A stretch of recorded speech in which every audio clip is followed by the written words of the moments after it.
Yeah, just hold a second. Yeah, you have to start the recording and Yeah, I want to stream. do that.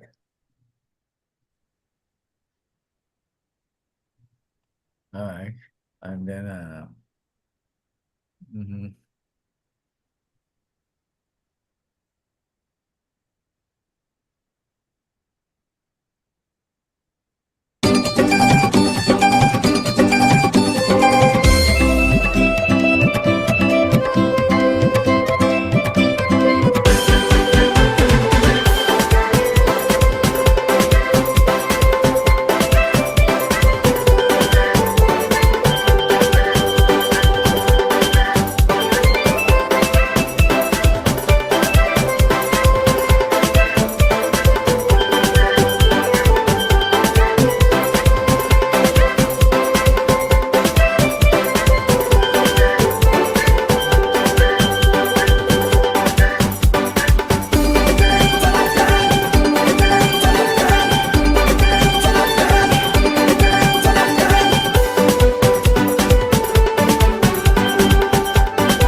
Welcome, ladies and gentlemen. Namaste, assalamu alaikum. Good evening, good night, or good morning to all of you. We are so pleased to have people at this meeting from all parts of the world in different time zones. I am Shakira Mohammed of Trinidad and Tobago, a teacher for the past 17 years. And ladies and gentlemen, this is the 287th edition of our ICC Thought Leaders Forum. We wish to sincerely thank all of you who have contributed in whatever way to the success of this ongoing Pan-Indo-Caribbean and Pan-Indian Diaspora Global Grammatea project.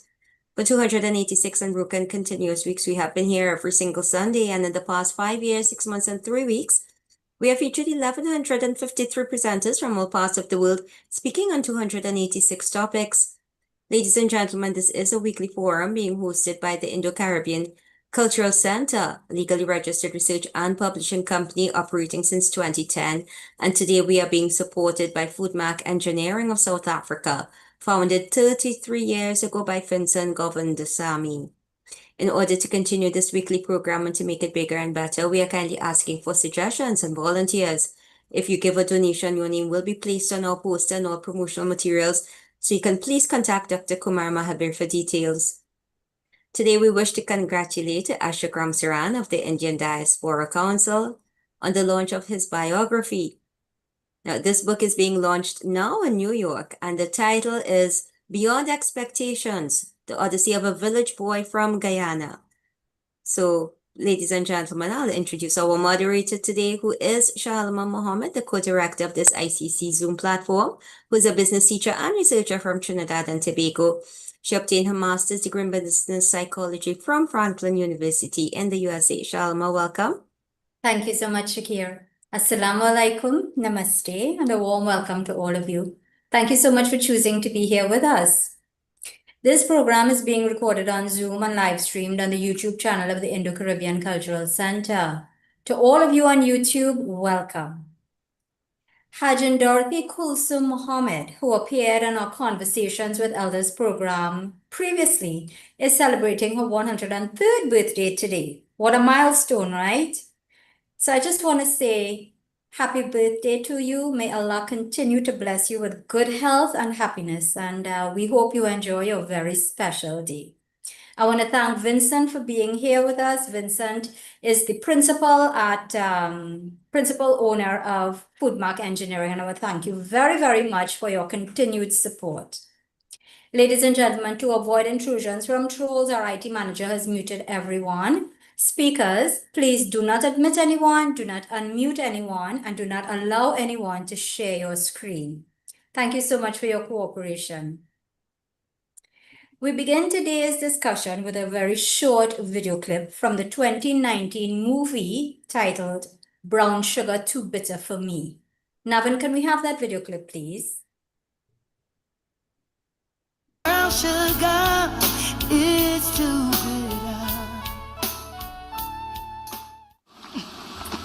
So honey, रात डल चुके ना जाने तुम Cowboy. जो भी हो तुम खुदा की कसम लो जवाब All right, why you? All right, why you come home? Balram Ram done? Nah, he ramen done, but me money done. Where you going, my sons? Let the Come boys sit down go. with me and now let me talk a little bit. Eh? I hope you had a wonderful time at the rum shop and you're happy with the rum they serve you there. Every payday you coming home drunk. You can't leave the rum shop sober for once, Ram. Why should I leave the rum shop sober, eh? I pay good money for that rum, and I got the right to leave the rum shop happy and drunk. If I don't leave drunk, it means that Balaram mixing the liquor with water. Going inside.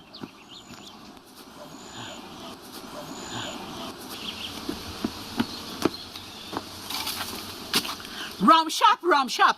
Every payday rum shop. Why is it that every Friday the rum shop is the first place you have to visit? You forget that you have a wife and 2 sons living here? Woman, like you have no sense of geography. You forget that Balaram Rum Shop is the first place I got to pass before I reach home. After a whole week of slaving in the cane field, a man got a right to support the local rum shop and settling his stomach with some good cane spirits. I work as hard as you in the cane fields. I leave this house with you every morning before the cock crow. But as soon as I get my pay, I go to the market, buy my groceries and come home. I don't go looking for rum. So you want to take a drink with me now? You could have a drink with me at home, but I don't want to see you going in at Balaram Rum Shop. A decent woman like you shouldn't go into any bar or rum shop, right? Don't tell me anything about damn rum. You ain't ashamed that every week your 2 sons gotta pick you up off the road or out to the rum shop and bring you home? Huh? You don't think that boy's embarrassed and ashamed of you? Not my 2 sons. They can't be ashamed of their father. The life that I live and the example I set is a motivation for them. Example? Example? You know what you're saying, or is it rum in you talking? Motivation to do what? Look around here and we see, eh? It's cane and more cane and sugar factory. They ain't got no library, they ain't got no big store, they ain't got no ball field, nothing. All they got is brown skin and black skin, men and women, drinking rum. I am here to motivate them. Motivate them to do what? To cut more cane? Drink more rum? Is that how you intend to motivate your 2 loving and obedient sons? Aye. That is what I want. With their education, they will run like the wind from this hellhole of a plantation that sucked the lives of their grandparents. They will see the best. I wonder how many of you can relate to that scene. Mahadev Shivraj is the actor, producer, and this film was filmed in his home country of Guyana. Guyana is also where Ashok Ramsaran is from, and as Shakira said earlier, his book is being launched today. So congratulations again to him. Today, our program is entitled Alcoholism in the Indian Diaspora. This program seeks to explore how alcohol consumption and addiction emerged during the period of Indian indentureship and how these patterns evolved across generations in the diaspora. It will examine the social, economic, and psychological factors that contributed to drinking on the plantations, including trauma, isolation, and exploitative labor systems. The discussions will also highlight how communities have addressed alcoholism, tracing shifts in cultural attitudes, public health responses, and grassroots support networks. Ladies and gentlemen, it's my pleasure to welcome our first speaker today, who is Dr. Raghunath Mahabir. He's an assistant professor at the University of the Southern Caribbean here in Trinidad and Tobago. He also serves as the coordinator of the master's programs in National Security and Intelligence Studies. Welcome, Dr. Mahabir. You have 15 minutes. Thank you very much, Mr. Mohammed. And let me say I'm very pleased and glad that I was invited to make this presentation. Thanks to Dr. Kumar Mahabir as well. Wonderful. The title of my presentation this afternoon is Alcoholism and the Indian Diaspora, a case study of Lower Barkpo in Trinidad. Lower Barkpo is a village in South Trinidad. For those of you who know San Fernando, it's just about 8 miles from San Fernando, 4 miles from Princestown. There is a greater Barkpo, and then there is the lower Barkpo, which consists of a few of Monkey Town first, a little village known as Monkey Town, about 5,000 persons. And then there are a few small villages in Lower Barkpo up to the police station where there is a junction where Lower Barkpo stops. And just for some quick background, I decided to do this because I lived in Barkpo. I grew up in the little village of Monkey Town, and I've seen, just like how the skit was just performed there, a lot of similarities. If you could go to the introduction, please. We all know that alcoholism is a global issue, and I'm sure that we'll be talking a little more on the widespread health and social consequences. And I want to put forward the view that the Indian diaspora in Trinidad, Guyana, Mauritius, Fiji, and elsewhere, we have a unique, or we are placed in a unique cultural and historical context as it relates to alcoholism. And when I do my case study on Lower Barkpo, I will show that what happens in Lower Barkpo is more or less a microcosm of broader trends. Next slide, please.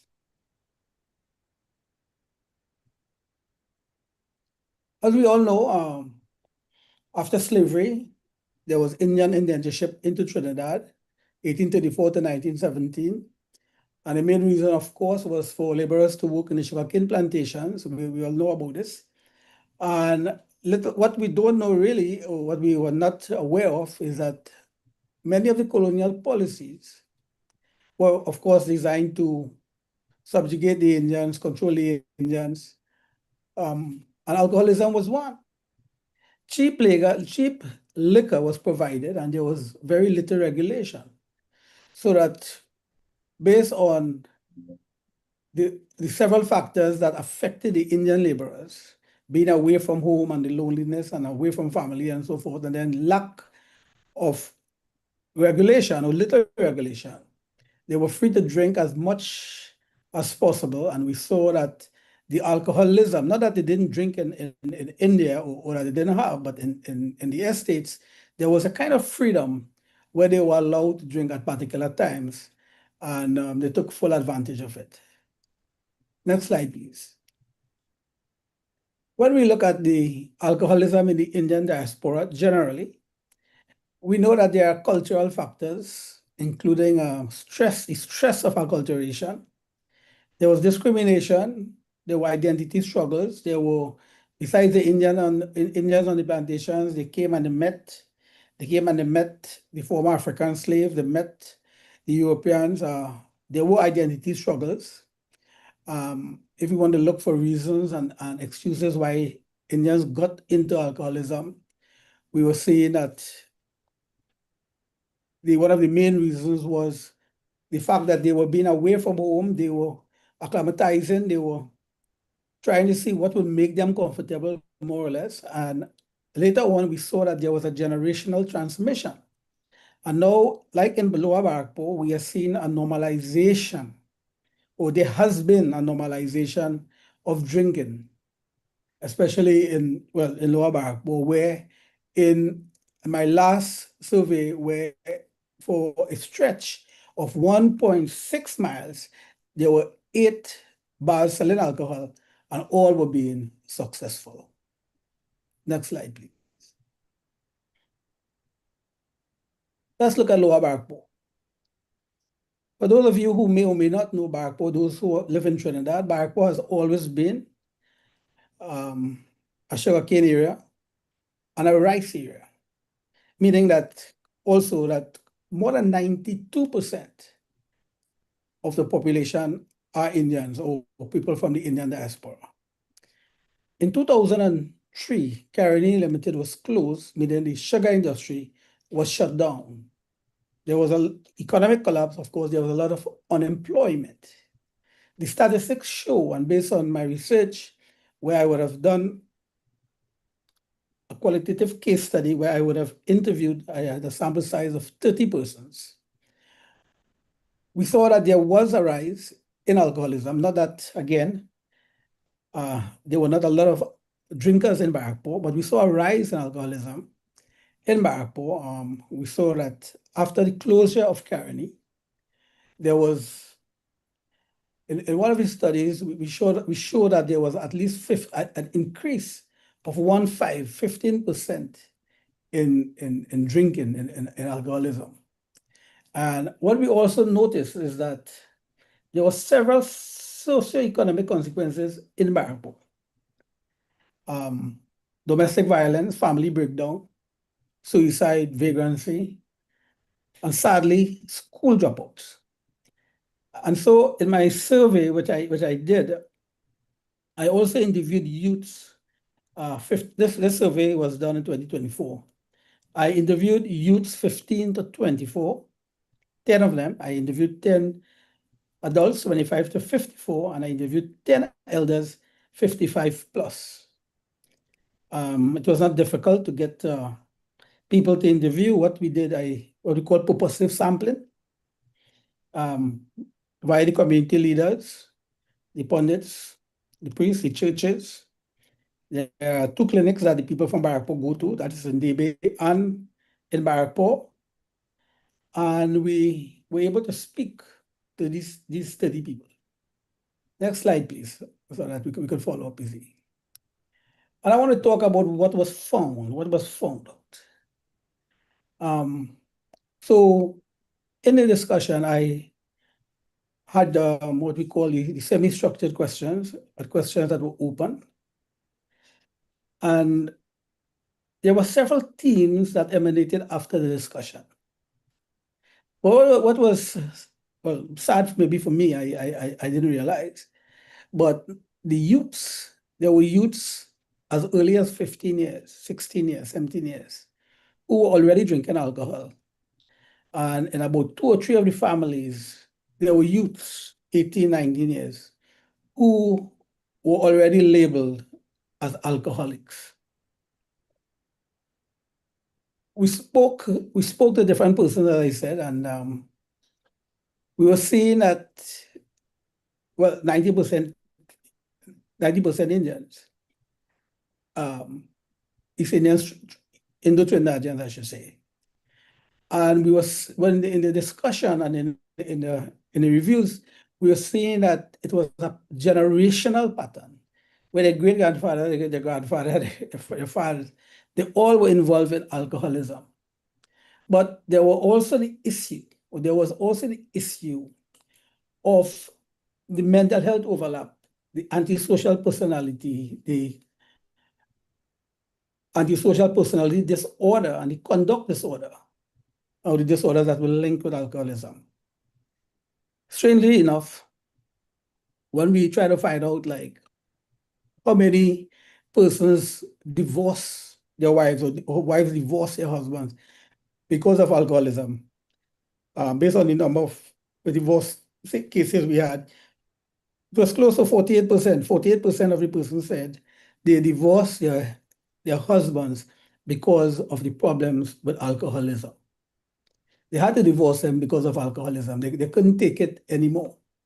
What was happening is that in a lot of cases, just like in the skit we show probably, the men were drinking out their money, and they were not bringing home any money for the groceries and so forth. Now, what we also saw that was before 2003, when Caribbean Limited was ongoing and everybody was cutting cane, and on a Friday evening or Saturday evening, they would drink still they will be ready to go to work on the Monday.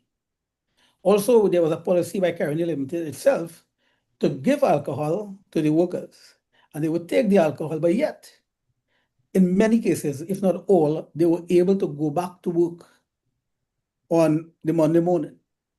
After 2003, sorry, many of those same people who were no longer working, they would drink Friday, Saturday, Sunday, and they will continue Monday because, as we said, in many cases, they had nothing else to do.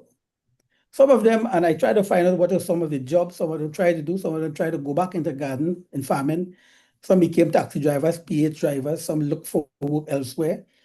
Many of the men became watchmen or security officers and so forth. But the drinking and becoming alcoholics continued for a while. Next slide, please. The social impact, which I just touched on, the broken homes. 48% of the persons says they had a divorce because of alcoholism. This is a high number. This is a high number because we all know the consequences of divorce, family disintegration, neglected children. We were able to go into the Moncton Government School, the only primary school in Lower Barrackpore, where we were able to identify about 6-7 cases of children whose parents became alcoholic, and these children were not even being provided for, and where the school had to intervene. So there was a serious social impact. Next slide, please. So we look at all the social impacts: the school dropouts, the vagrancy, the domestic violence, the family breakdown, the suicide. And I don't think this is an area that has been delved into a lot, but there is a close connection, or there is, from what I noticed, with the closure of Caroni, there was a nexus between alcoholism, depression, and suicide. And it was so especially among the Indian diaspora. And my figures indicate that since 2003, in Lower Barrackpore, at least 7 adult persons have committed suicide. And all of them were alcoholics. And at least we can certify that at least 3 of them were suffering with depression after the closure of Caroni Limited. Next slide, please. How do they cope? How do the people from Barrackpore cope? There have been a lot of grassroots efforts. There are local NGOs. There is the Church Believers Assembly. There is the temple, the Satnarayan Hindu temple.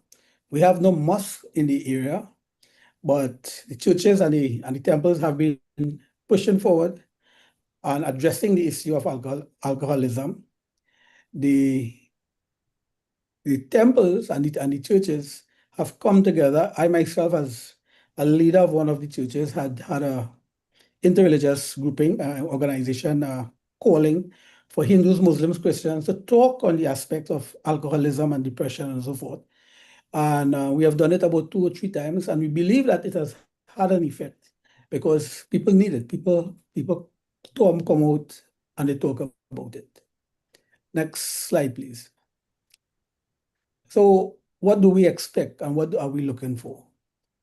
Thank God that the Prime Minister, the last budget in Trinidad and Tobago, it has become a little more difficult for persons under 18 years to drink alcohol. It is against the law. And the cost of alcoholism has been increased. And in our recommendations, we are saying there must be some policy interventions, stricter regulation of alcohol sales and so forth. But we also have to go to the deep root causes. If people are unemployed and they have nothing to do, and if some of them are not motivated to do anything, even to look for a job, it is easy to find themselves in one of those bars, I said, along that stretch, along the Lower Barrackpore stretch. We need to have economic empowerment. We need to have job creation in Barrackpore. And of course, that whole issue with mental health support. In Barrackpore, Lower Barrackpore, in many of the streets, we are still, people still think that when you're suffer with depression, and when you are mentally unstable, you are mad, and there's a stigma about it. And a lot of our persons from the Indian diaspora, they still suffer with that stigma, and they never look for treatment. I'm saying that we need the mental health support. In closing, let me say quickly that there were several. After we looked at the results of the interviews, there were several teams coming out. There were social and cultural teams, there were psychological and behavior teams, there were economic and structural teams, and of course, there were health and institutional teams. And quickly, let me say that in Lower Barrackpore, if we look at the social and cultural teams, there were community norms around drinking. As to, people spoke of how alcohol, on the one hand, it might be stigmatized, and then on the other hand, it is normalized and it is accepted. The whole issue of family influence, where there were intergenerational patterns of alcohol use. Yes, there was a lot of family conflict. And on the other hand, there was a lot of family support, where fathers were drinking with their children, and families were drinking not only for Christmas time, but throughout the year, every Friday, every Saturday. And there was a theme with the family influence. There was also another theme of peer pressure, especially among the school children, where they were, and we looked at what was happening at the Barrackpore Secondary School West. Two of the youth we spoke to were from there, and they were saying clearly that students bring alcohol in school and they encourage them to drink, and if they do drink, sometimes they get a little rough up if it's not in school, outside. And then there was the final theme with stigma and shame, where after the male especially, but there were females too, but when the male will drink, and he will drink out all his money, and then Monday morning reaches and he has nothing to offer his family, and there's for a short period, a period of shame, but the shame will only continue until they get more money again to drink.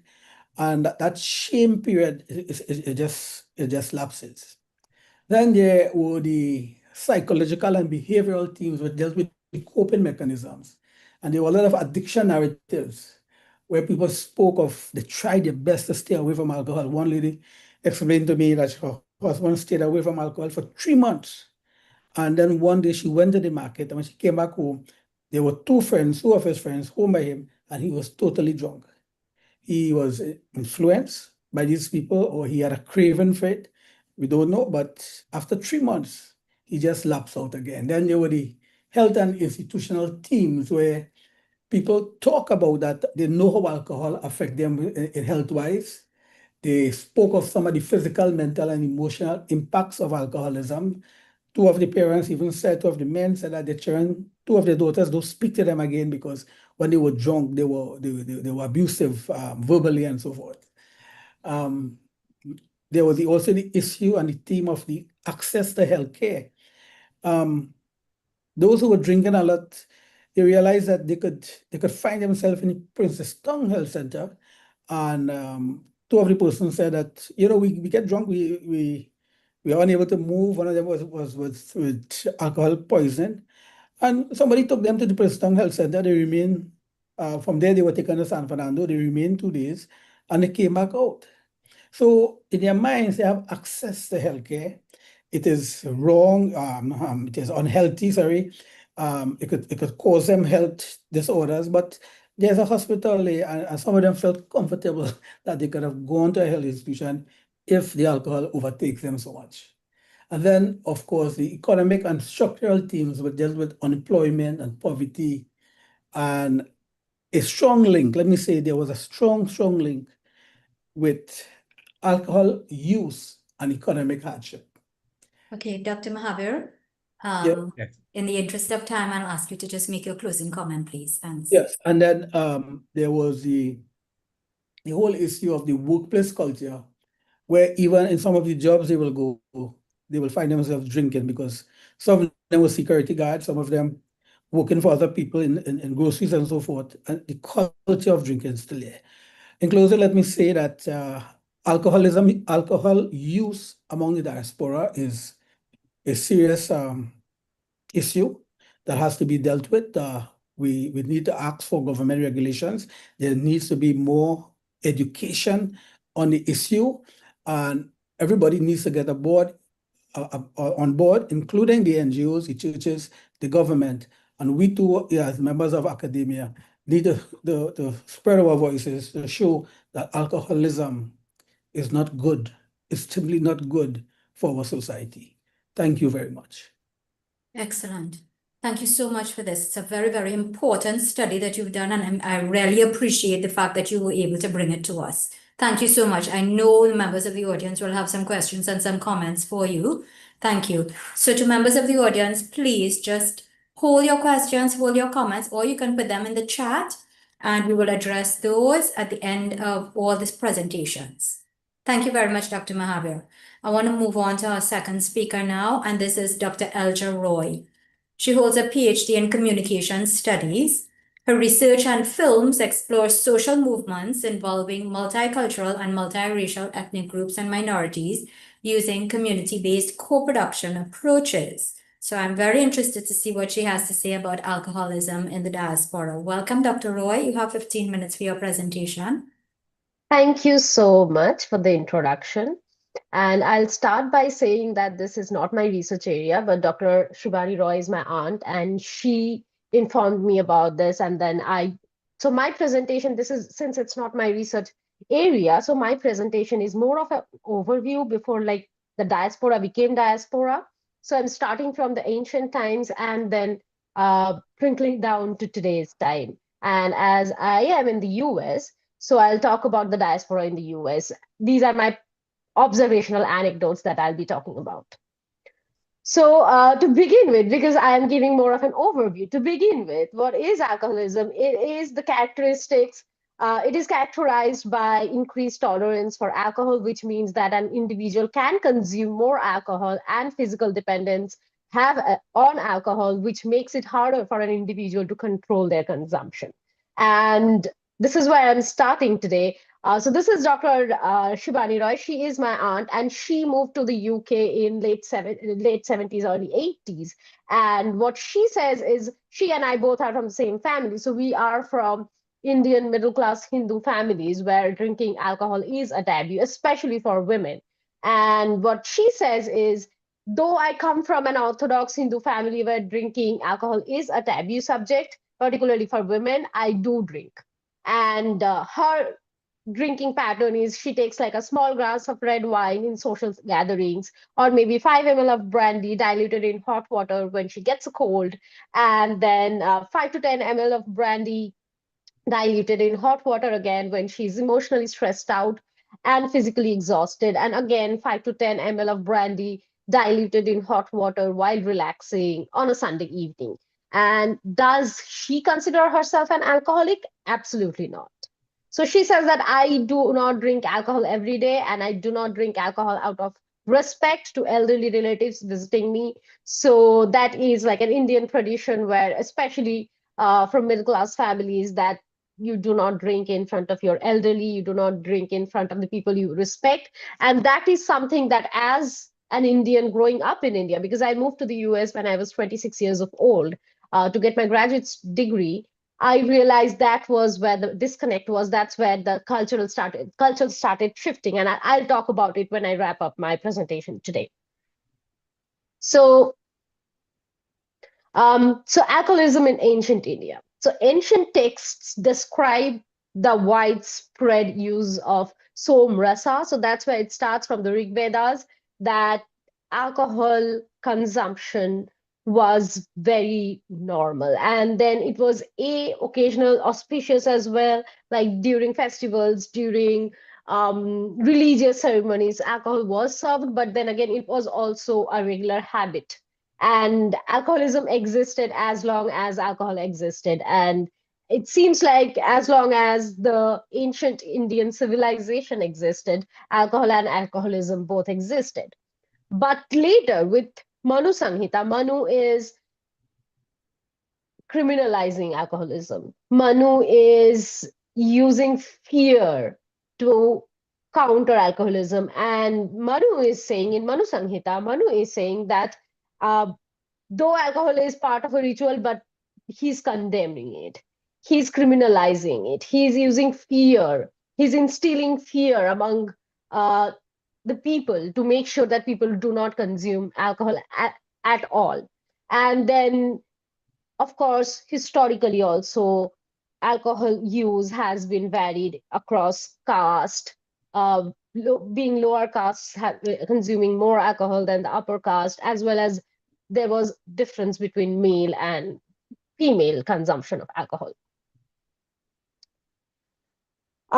So according to Chakra Samhita details the types of alcohol preparations, asavas, arishtas, and explains the medical use of alcohol as well. So this is where alcohol is kind of used as a cure for almost all sorts of ailments back then. But there is also warning against madatya, which is alcoholism in today's terms, and alcohol addiction causing liver and mental harm, which is very much similar to Dr. Raghunath Mahavir's presentation, because that's exactly what his study is finding as well. And this is what ancient Indian texts also said.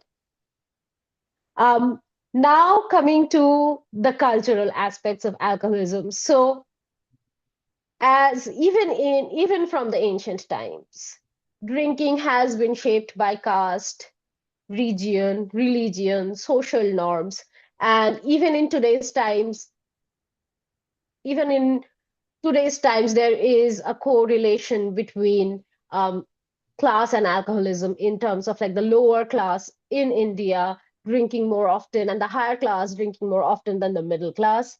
And there are studies which talk about today's trends in India, so I'll get to that as well. And local brews central to rituals, festivals, community practices, as it was in ancient India as well. And this is where colonialism comes in. So even from our ancient Vedas, it's very clear that alcohol and alcoholism existed in India. But with the British, with colonialism, the stakes were higher, the issues were different. And right before me, Dr. Mahavir presented, and that's where he's also talking about how indentureship took the problem to another notch. And alcoholism and gender, even in today's studies, the women who are the most educated and the women who are the least educated are more inclined to consume alcohol. In today also, alcohol consumption among women is very little. As compared to men, it's a lot less. It's somewhere in between like 5 to 4%. 4 to 5% women in India consume alcohol on a regular basis, or considered alcoholics who need like medical support. But it's increasing. It's increasing among urban women, as I said, the most educated, the urban women, the working women. And there is this also culture of drinking at pubs, drinking at bars, drinking out. So drinking as part of social engagement, socialization, that is a very new, I'd say, post Indian economic liberalization. So it's like 90s and then the last 30, 35 years. So this is something has changed as there are more women joining the workforce. There are more women who are earning, who have a disposable income. They are the ones who are consuming alcohol more frequently. And as I said, there is the highest education in terms of education level as well. The women who are of the highest education, they are also drinking more often than the middle group. There is this gap between like the most educated and the least educated. There is this gap where there is less alcohol consumption. And we are all aware of gender because yes, divorce is one of the reasons, one of the causes of alcoholism, which has been come up again and again. And there are also gendered consequences in terms of women are the ones who are on the receiving end of the violence that is inflicted by men who are alcoholics. There is, of course, stigma for the women who drink, and there is also in terms of access to treatment, whereas it's still a lot easier in India for men to get treatment for alcoholism, whereas for women, it's still a taboo. And even in most cases, it's not even recognized. In most cases, they don't have access to medical support. In modern India, post-liberalization, there is a sharp increase in consumption post-liberalization. IMFL, that's a term that I learned during this research, that Indian-made foreign liquor are replacing the traditional breweries. Bars and pubs are normalizing drinking, and this is like the Shah Rukh Khan and his son Aryan Khan's brand. It's called Devebal. I have no idea if I'm pronouncing it correctly. So this apparently won an award in some international competition. This was like last week's news. So even in India, where alcohol advertisement is covert advertisement, as in, because I'm a media person, this is something I can talk about, is that in India, the brands are advertised like for television, for print media, for all media. The brands are advertised, but legally, especially for network television, you cannot advertise alcohol in India. So the brands are advertised as like for cassettes and CDs, for other products. So they probably have some random other product where the brand name is emphasized, but the product alcohol is not directly advertised. But still, personalities are like Shah Rukh Khan, who are now backing openly alcohol brands, which is also a shift, because big stars back home in 90s, even in 90s, wouldn't advertise alcohol because of the stigma that's attached with alcoholism in India. So that trend is shifting, and alcohol is no longer looked down upon. It's something more respectable, more cool, more hip. So that's where a shift is happening in the past 35 years. Going back to the diaspora indenture history, I am sure there are speakers who are more informed about the diaspora drinking problem here than I am. But with indentureship, there were more, of course, access to cheap alcohol, and alcoholism started being an issue. And then accumulation of stress, socioeconomic pressures, of course, isolation from their families, and community organizations are now working on awareness and prevention. And this is where I come in. This is where media and cinema comes in, alcoholism in popular culture. And I'll start with Bollywood, even though it's not representative of Indian cinema, but it is the most, up until like the last 5-10 years, when Telugu cinema has been a big competition. But Bollywood has been a trendsetter in terms of setting what Indian culture looks like. And Bollywood has done a few things to represent an alcohol. So the first and the oldest probably trope is the Bevra, the alcoholic comical character who speaks with slurred speech, and is the comic timing like the quintessential Keshto Mukherjee, who is an alcoholic in like most of 70s, 80s Bollywood cinema. So that is one trope. The other trope is the sad hero who's pining for his love of life, and that's Devdas. That's, we all are aware of Devdas. So that is another trope of a person who's drinking. So it's basically pain relief. Here, alcohol is pain relief. So we have the quintessential sad hero who's pining for the woman. So Devdas, that is another alcoholic hero. And then we have the quintessential brooding hero with Amitabh Bachchan, with his angry young man face has cemented that the hero in pain drinks alcohol. And the women, up until the 2000, the women in Bollywood cinema who were drinking were the femme fatales. So those were the villains. Those were the villains' girlfriends, like Helen. And then they would, like the good girl, the heroines wouldn't drink, because drinking alcohol for women were morally corrupt, where the heroes could still drink and be like the hero, the heroines couldn't, because drinking was morally corrupt. And then we have post-liberalization, when the urban multiplex cinema culture emerged. That's when we have the modern women, and the modern women drinks, doesn't matter. So the modern women trope is the woman who works, who has a job, who's educated, who's urban, and she drinks for social integration. And she drinks at parties, at clubs, like you have this image of Katrina Kaif drinking. So that's where we have come so far. And now I'll just share my anecdote. So I moved, as I said, I moved to the US in 2026.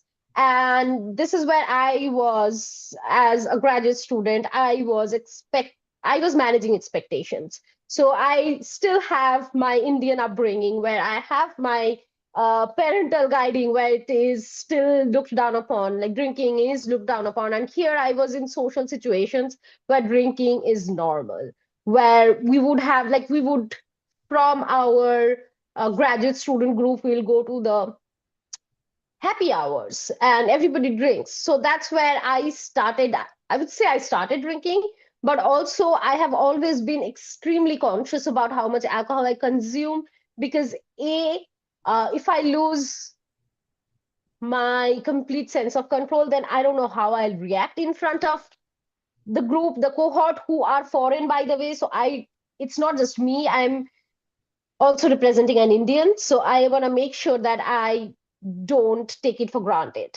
And this is what my observation is, that the girls from South Asian communities, not just Indian, Bangladeshi, Pakistani, who do not drink, have more difficult time integrating and socializing with the with the whites. So this is, or Americans, say, for example. So, and overall, from what I have seen, that drinking is acceptable, like the diaspora, the friends I have, drinking is acceptable, but there is still that balancing between the taboo and the American way of living, where drinking is extremely normal. And still there are less women who are drinking than men, even in the diaspora. And yeah, it becomes a lens to observe identity, autonomy, and cultural negotiation. So whenever I am in a social setting, this becomes a lens for me as well, like who's drinking, how much they're drinking, and how are they reacting up their drinking. So thank you so much for giving me the opportunity to present. And I know the questions I'll reserve for the last part of this presentation, so I'll just stop sharing my screen. Elja, thank you very much. A very, very informative presentation. Thank you. And thank you to Dr. Sibani Roy. She's a regular with us, and I want to send her our warmest regards. Thank you so much for this work. So yes, to members of the audience, please hold your questions until the end, but please do have them ready. Thank you again, Elja. Ladies and gentlemen, let's bring on our third speaker, and this is Professor Rohan Maharaj. His second book, Rum Songs and Other Alcohol Issues in the English-Speaking Caribbean, was recently published. He is the Alcohol Policy Advisor for the Healthy Caribbean Coalition. Welcome, Professor Maharaj. You have 15 minutes to present. Hi, good day. Can you hear me and can you see my screen? We can hear you, but very softly. Can you see the screen? Yes, we see your slides. Okay, fine. Thank you very much. So thank you again for the invitation. It's wonderful to be back. I was here in 2023. I was surprised to be asked again, but thank you. I appreciate it. And we have some new things to share with you all. Thank you for everyone for coming on, and I hope that you'll find today's presentation informative. I'm going to talk a little bit about some general knowledge that has accumulated and has been prominent over the last couple of years in the international media, and provide some background information and evidence, specifically around the role of alcohol and cancer. And even though not specific to the diaspora, I think it's something that all humanity needs to be aware of, because this has been something that has been under publicized, and I think that we need to have this information to make informed decisions about our use of alcohol. And I'm also then going to share with you all, after that cancer risk discussion, a little bit on the genetics of the South Asian population and some of the data that we found when you do a literature review of alcohol genetics in the South Asians. I'll share with you quickly the results of two studies, the National Alcohol Study of Households in Trinidad and Tobago, and the recent publication we have coming out of the non-communicable steps study from Guyana. It was published a few years ago, but we've had an opportunity to get the data and do a secondary analysis. And quickly, if you have a chance, look up alcohol in the media. Finally, a little bit about what's happening with the policies around the region. I just want to start again reflecting a little bit of what our Dr. Mahabir presented earlier, was a quote that we had done for on looking at the impact of alcohol on families in Trinidad. This was a study done by one of our graduate students from Yale University who came down to do her master's MPH work in Trinidad. And it goes, when my dad gets paid, he does not remember he has a family. And very much like our elderly gentleman in the skit. First thing, he goes into the rum shop or the bar. If he doesn't get his money to buy alcohol, he goes and sells my mom's jewelry, whatever he gets. When he started selling everything, we knew that he was an alcoholic and couldn't do without drinking. Alcohol is too prevalent in terms of advertising and part of everything. You go to the beach, it's alcohol. You go to the river, it's alcohol. You walk down the street, it's the main place of recreation in the bar. It's doing great damage, seen as fashionable, portrayed as fashionable, and we need to change. This study was done several years ago, almost 10 years ago now, and we see the same themes coming out of Dr. Mahabir's presentation earlier on. And our population has been really ahead of us in terms of our policymakers and our researchers in terms of the concerns that they have. In terms of what's been happening on the international fora, in 2023, the World Health Organization, for the first time ever, made a statement that said no level of alcohol consumption is safe for our health. This raised a lot of furor because people said, you know, what about a glass of wine is good for the heart, and so on. And I'll address some of that as we come on later. In 2025, earlier this year, the U.S. Surgeon General reiterated and brought this issue again to the forefront. The U.S. Surgeon General is the highest level of the American government in terms of public health.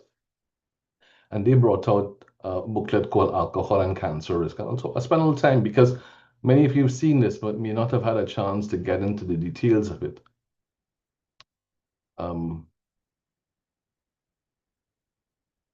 Sorry, but I'm just gonna, somebody's blocking my screen. Yes. So this advisory highlights alcohol use as a leading preventable cause of cancer in the US. Less than half of US adults were aware of this relationship between alcohol and cancer risk. And this knowledge was established in the 1980s, and evidence for this link has strengthened over time. Yet still, we hear so little about it. Right?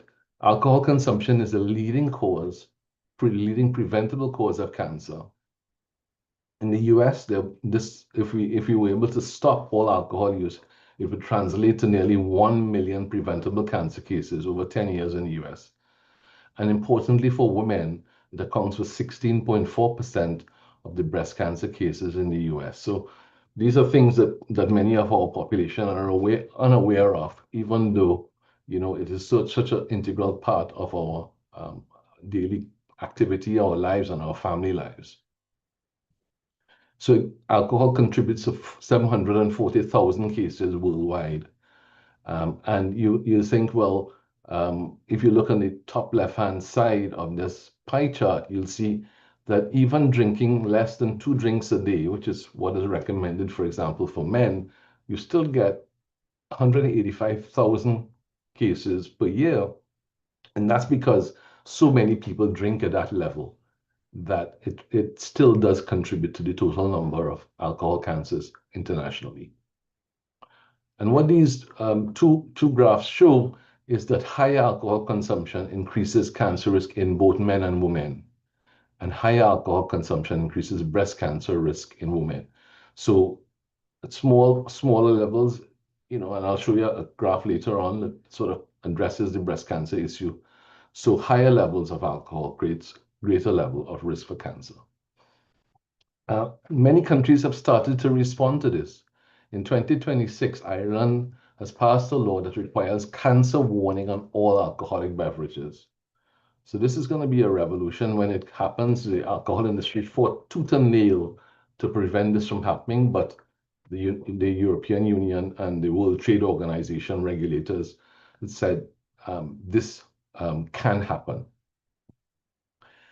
Where stricter regulations have occurred in Scotland in 2018, they passed a minimum unit pricing law, and they've been able to calculate that there's a 13% drop in alcohol-related deaths as a result. Right? Uganda is also planning to raise the drinking age to 21, and we've seen recently that our own government have decided to raise the drinking limits. There are some lots of things we've written an editorial that tries to address this, because they have to not only look at the drinking limits, but the purchasing ages in which people would be allowed to purchase, because our laws are pretty lax for most of the Caribbean at this point. Right? How does alcohol cause harm? Well, in the middle of the screen here, you see the alcohol consumption by volume, patterns, and quality can create chronic diseases and conditions, which can increase health outcomes, including morbidity issues, disease, heart disease, and so on, and then mortality. But driving a lot of this, and we've been hearing some of the societal factors, the drinking culture, the policy that's available in the country, the environment in which people drink, and the healthcare system.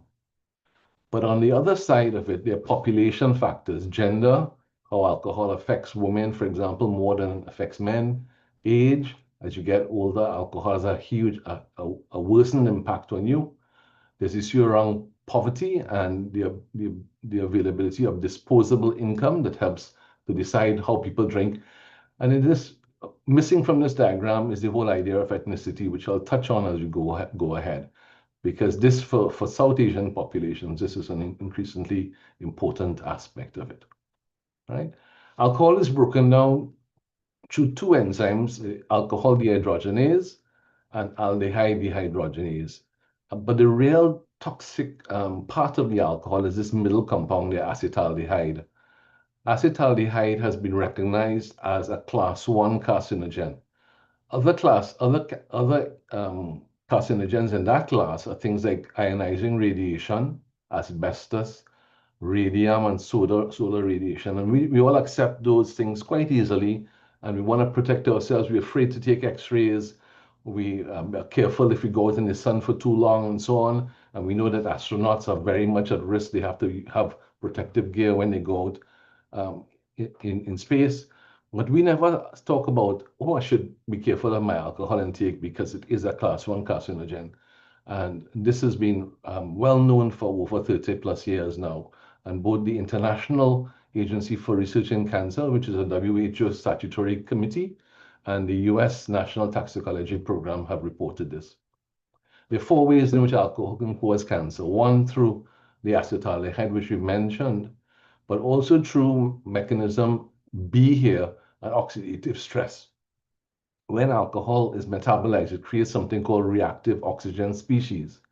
And these can attack your DNA, much like acetaldehyde also. A third mechanism is mechanism C on the lower left. Alcohol affects the multiple hormone levels, and this is especially important in breast cancer. It increases estrogen, which alters breast tissue, and again causes DNA damage and promotes breast cancer. Alcohol also leads to greater absorption of carcinogens. So if you smoke and drink, the alcohol makes the absorption of the carcinogens from tobacco much more higher, and so increases the risk of the carcinogens from the tobacco getting into your system. And there's a fifth in which alcohol affects folic acid, and folic acid is part of DNA structure also. So that's a fifth mechanism by which alcohol can affect and contribute to cancer formation.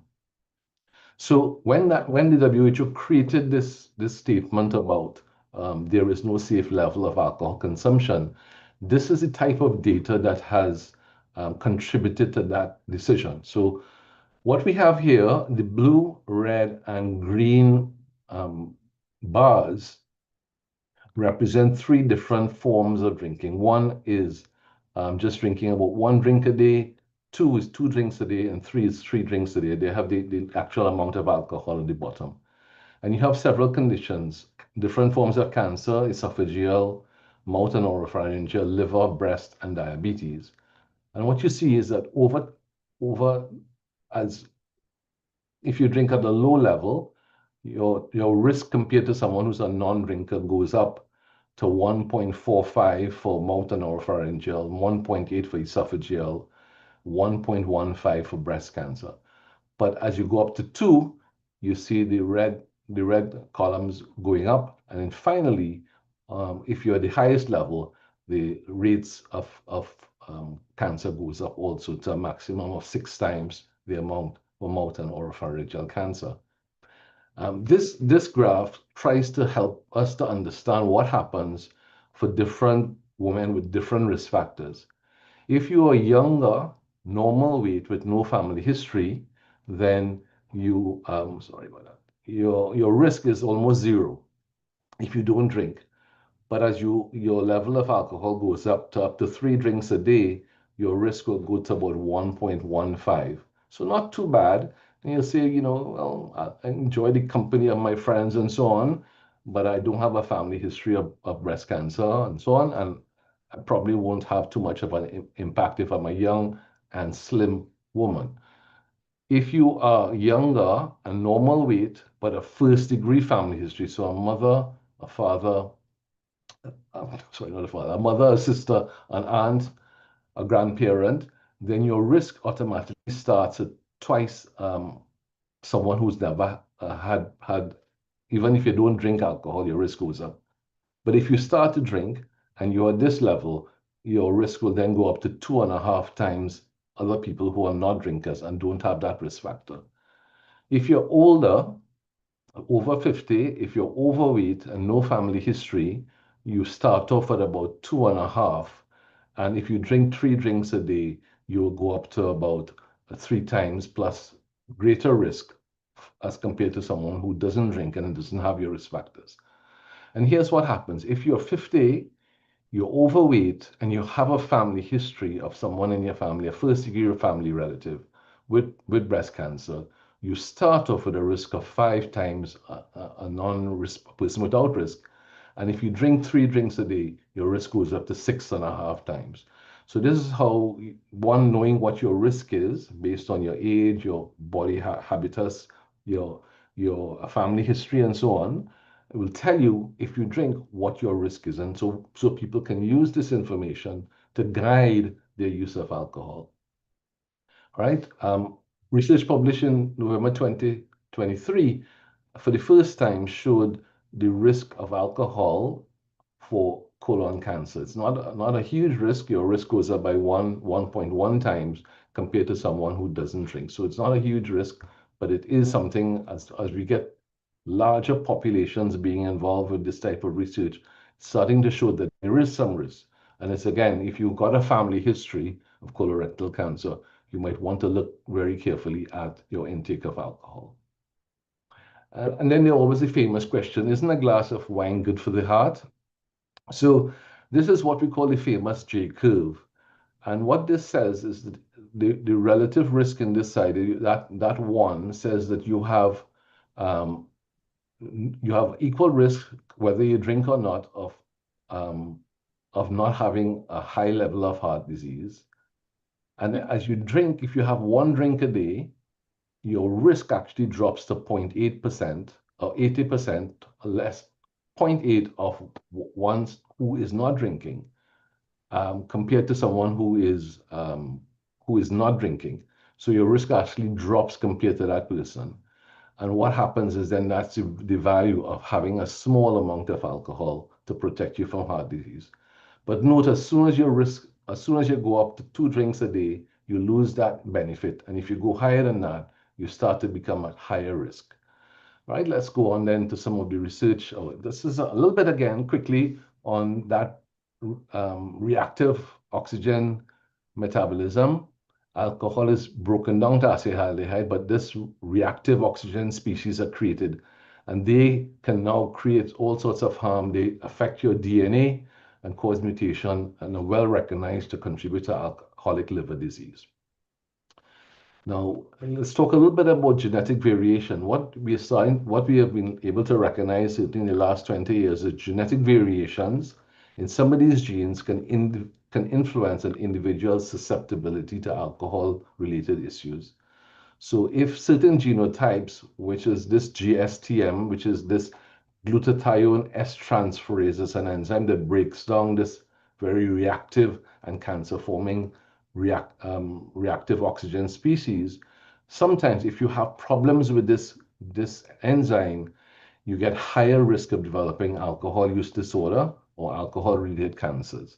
So what we're seeing is that enzyme deficiency based on your genetics can contribute to increased risk, right? Professor The classic Maharaj, one, this is so interesting. I hate to stop you, but in the interest of time, please, let's get your closing comments. okay, so I'm just gonna just show quickly then this slide, which shows that in the South Asian population, the research suggests is there are large numbers of genetic variations. And so that we are now at the beginning stage of trying to understand why some people are higher risk of developing alcohol use disorders based on their genetics. So when we see all of these people in South Trinidad having a certain type of behavior, yes, we know that there's an impact of poverty, the impact of challenges in the workplace, but there's also genetic variation. And this is where our government needs to understand that this puts the Indian, the South Asian population at a much higher risk. And so that we need to put things in place to try to protect our population. So if I'm going to tell you again, it's now educating our policymakers to make sure that they understand that they have a role to protect our population based on the fact that some of this is beyond the control of the individual, right? And so if afterwards we have some time, we could talk a little bit more. Thank you very much for your time and attention. Exceptional, an exceptional presentation. Excellent, just like the others. I want to thank you very much for this very important research. Ladies and gentlemen, please have your questions ready and we will take them at the end of all the other presentations. We have 2 speakers left and I'll introduce our 4th speaker now. This is Nirupa Nandram. She holds a master's degree in counseling psychology with a specialization in marriage and family therapy. And she's a certified mediator as well as a mental health integrative medicine provider. Welcome, Nirupa. You have 15 minutes.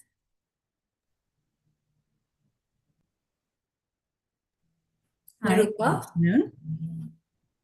So I'll share my screen. go ahead, please.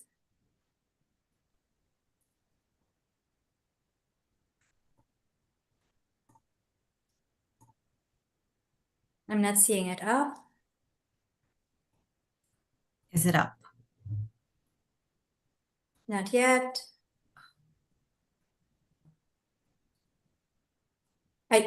Yes, Okay, it's we coming have up it. now. Yes. Good. So thank you, Dr. Mahabir and Ms. Mohammed for inviting me to speak and for including me among a distinguished group of presenters. I'm talking today about alcoholism in the Indian diaspora in Trinidad and Tobago, and I'm looking specifically at the historical and cultural context of alcohol use in Trinidad and Tobago. So it is widespread, and research and cultural history indicate that alcoholism is particularly visible among certain Indo-Trinidadian communities. Earlier, we heard about alcohol use in Barrackpore. Alcoholism is a chronic disease with impaired control over drinking. And it is a relapsing condition that renders a person unable to control his or her drinking. So let's jump into the historical roots and indentureship of alcohol use. In the Caribbean, alcohol patterns can be partly traced to indentureship era drinking cultures, as alcohol use was present among Indian neighborhoods. Excessive use was normalized in plantation life as a method of coping with harsh living and working conditions. In the colonies, sugar plantations were equipped with their own rum distillery, which produced mellow rum or white rum that was preferable among the 19th century laboring classes. So while Indians were familiar with daru, Long before plantation owners introduced their version, the newly arrived laborers and their established Afro counterparts routinely consumed copious amounts of it because it was available and it was perceived to be affordable. However, as early as 1860, it was recorded that drunkenness was a problem, since many Indians were jailed for abandoning work due to being drunk. In the 1890s, the dangerous precedent of rum for wages began at the Forest Park sugar plantation in Trinidad. So white punch and rum, which is produced here, was offered as a supplement and even a substitute for wages. Understandably, Indians became dependent on alcohol, thus creating a cycle of debt and dependence. These drinking traditions, combined with poverty, stress, and harsh working conditions, helped form the early Indo-Caribbean alcohol use culture. Bush rum, or babash, was introduced by the freed American slaves who came to Trinidad between 1815 and 1816, and this also became part of our culture. So Dr. Maraj touched on the genetics and biological predispositions of East Indians to developing a tolerance for alcohol, so I can move past this. Also, he presented a lot of research, which I also covered, but I will go past this as well. And let's look at the social and cultural factors influencing alcohol consumption in Trinidad.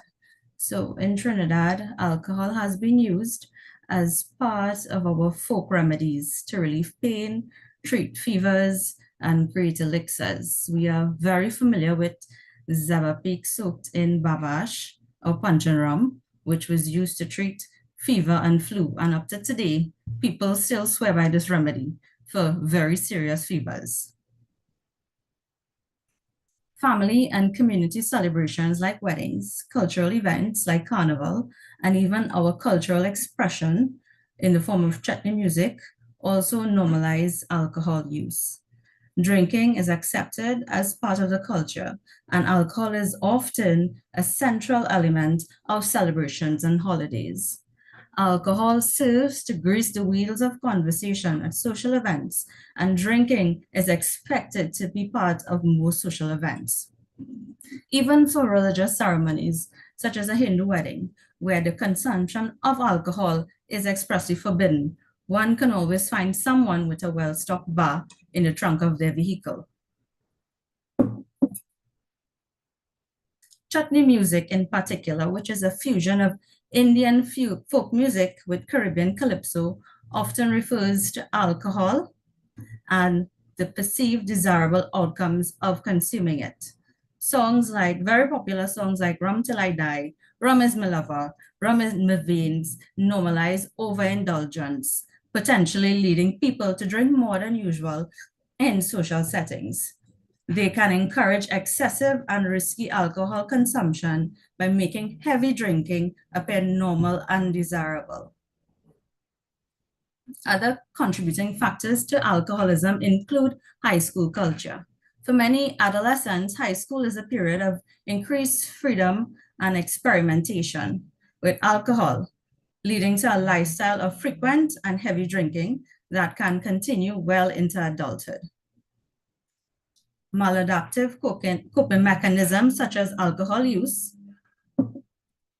also lead people to using substances to treat with disorders, behavioral disorders, as well as stress. Some individuals may engage in excessive alcohol consumption as a method of coping with stress, which can lead to addiction and other health and behavioral problems. Alcoholism profoundly impacts families, extending beyond the individual to create a family disease with devastating consequences.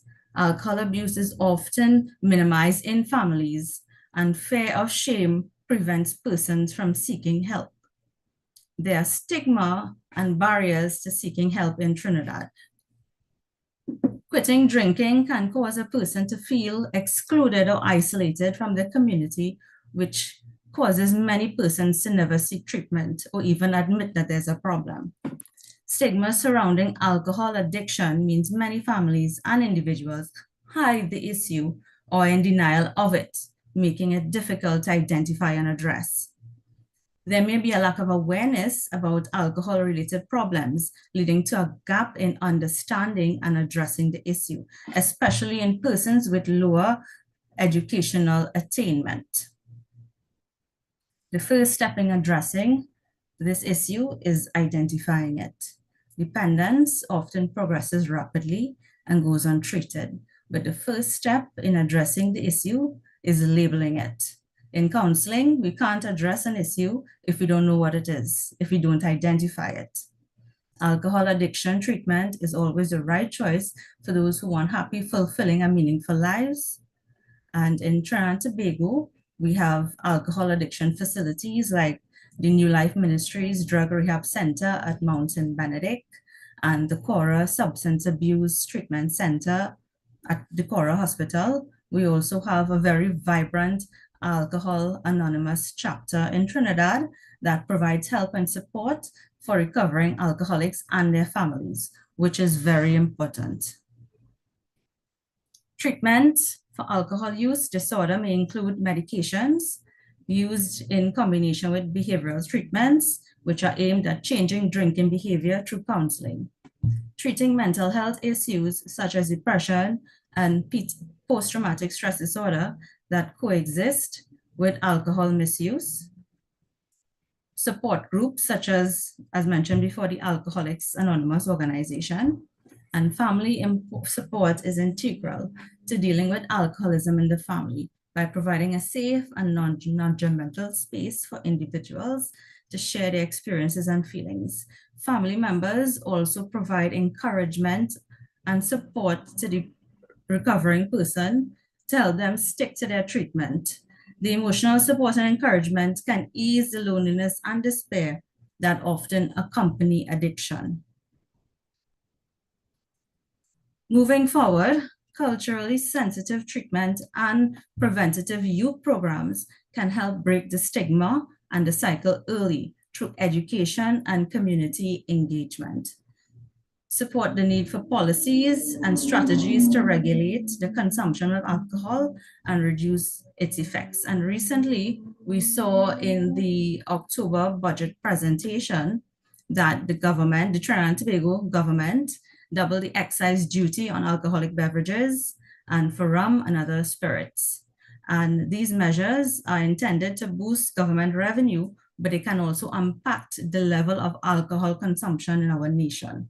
Coupled with the rising of the drinking age, this can also help manage the dependence on alcohol. In conclusion, today alcoholism continues to be a problem within the Indian diaspora. But by raising awareness about the dangers of alcohol, identifying the issue in our own families, reducing the stigma associated with the disease and getting help for it, by promoting healthier lifestyles, we can help reduce the negative effects of alcohol consumption and help promote healthier lifestyles within our communities. Thank you. Thank you very much, Nirupa. Excellent presentation as well. I have some questions, but I'll hold just like the audience until the end. Thank you so much. Ladies and gentlemen, let me introduce our fifth speaker, and I'm glad that Nirupa raised the Alcoholic Anonymous contribution to Trinidad and Tobago. I want to introduce you to Chitrani Christine Secharan. She's a chartered accountant who is currently pursuing her doctorate in business administration. But more importantly, she's a dedicated church member and philanthropist who has served as the chairman of Alcoholics Anonymous for the past 5 years. Welcome, Ms. Secharan. You have 15 minutes.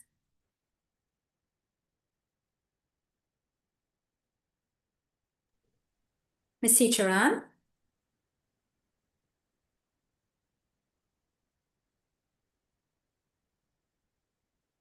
Maniram, are you there?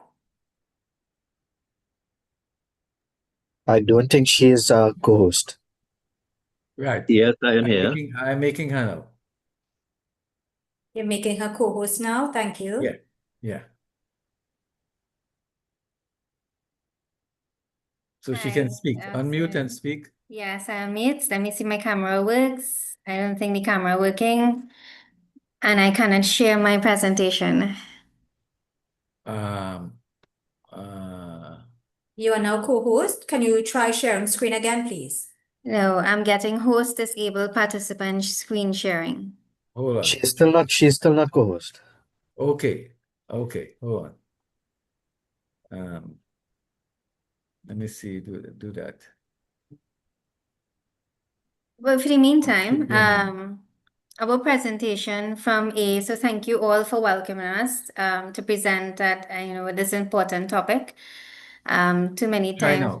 Try now. yes, Yeah. too many times. Let me just see. Okay, so that's me there, and let me see if I can share my screen. Is everyone seeing my screen? Coming up, yeah. Can you put it into slideshow, please? Sure.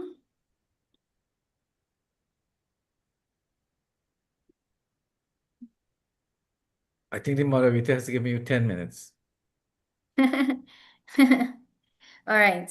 Okay. So thank you all for welcoming us to this presentation, and we're gonna look at alcoholism from a health wellness perspective. And from our experience, of course, we see many alcoholics come in and out the doors of during the years that I have been there. And there was some important questions that I saw in the chat that, I hope, this presentation can answer. So I wanted to start with, how do we learn as children? How do we know how we live? Yeah. How do we know this is a car? Because someone told us. How do we know this is a dog or a puppy? Because a teacher told us, or a parent. What is this? Is this a boat? Is this paper on water? What it is? So how do we learn? Do we learn by trust? Or do we learn by testing the waters to try and see, if and my example here is if gravity exists. If I put my could I sit in space or would I fall? And so too, there's a lot of myths with alcoholism. And for too long, we look at, someone drinking, he has a simple lack of willpower, or she has a simple lack of willpower and she wants to do it. That's a choice they make, or it's a character flaw.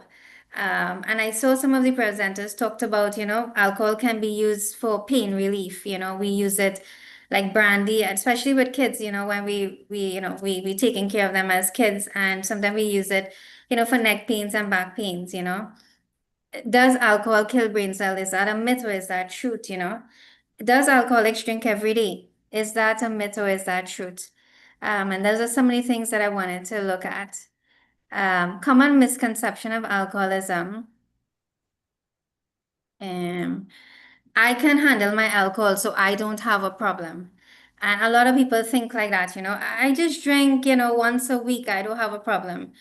Drinking is only a problem if you drink every day. So I drink Saturday and Friday. I drink after work and then I drink on a Saturday. I don't drink after that, so I don't have a problem. Wine or beer is safer than hard liquor. I just use some wine for my dinner so I can digest my food, and I drink some beers with the boys on a Friday night. That's no big thing. Alcohol helps me relax and sleep. I'm suffering from insomnia, so I'm going to try to sleep, so I'm just going to take some alcohol. And we even see that with young kids because we sometimes give them brandy to sleep because we can't sleep all night because they are waking. If someone has a problem, they should just stop drinking. That's obvious. That's the solution, right? And we think it's easy as that. These myths of alcoholism, it ignores its complex biological, psychological, and social components.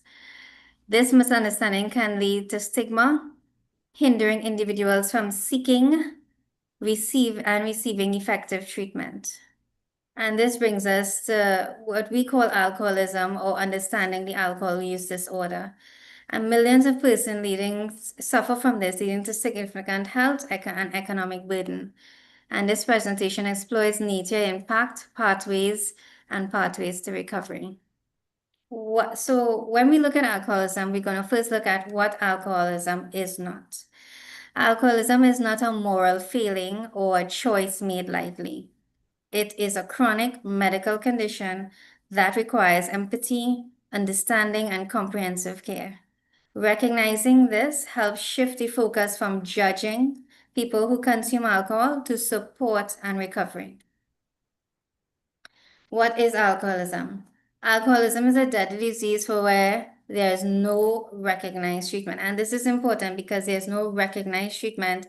You know, a lot of people don't get help. And many of its victims must fight a losing struggle against the disease effects, as well as the ignorance of a culture that typically does not consider the alcoholic to be sick.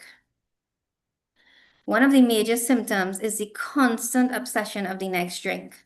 If you find yourself constantly thinking about a drink during work or family time, and your mind keeps searching for a reason to take that drink, this should be a major concern. For example, are we celebrating?